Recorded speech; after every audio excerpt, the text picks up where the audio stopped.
hey waa koñ bi génn leen xool seen bay suluxu jënd na oto bu bees tàq jënd na daamaar de xale yi dem leen ngeen wooyu seen bay yi ngeen wax leen ñu ñëw xool duma seen moroom Fatou Pobar na nga def gis nga oto bi maa ko moom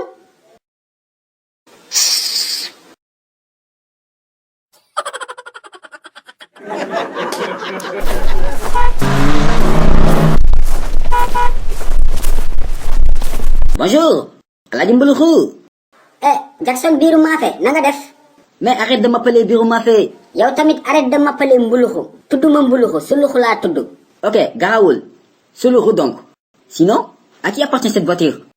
mais c'est ma voiture Jackson je l'ai achetée avec mon propre argent Mbuluxu, tu ne travailles pas. Tu es un gogorlu.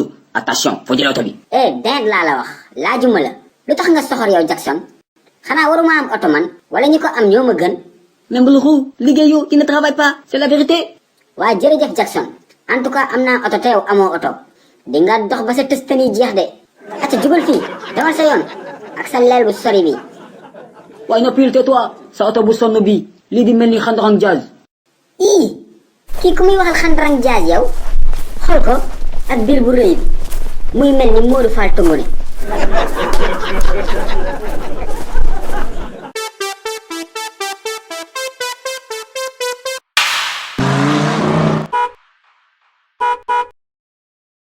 boy wax naa leen téye leen seen bal bi ku fi toj sama pare-brise sa baay dina fay de yéen dëgëroo leen bopp sax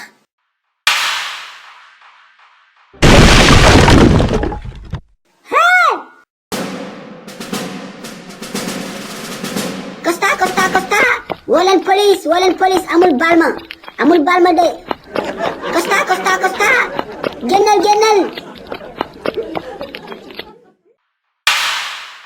waccal xool ni nga tojee sama oto bi oto ancien combattant nga yàq de génnal ma toj to cëppër ki naa coo La wax nga ni ancien combattant nga yow. déedéet waxuma loolu de waxuma ancien combattant Kon loo wax ancien lan? ancien lekkkatu ginaar laa wax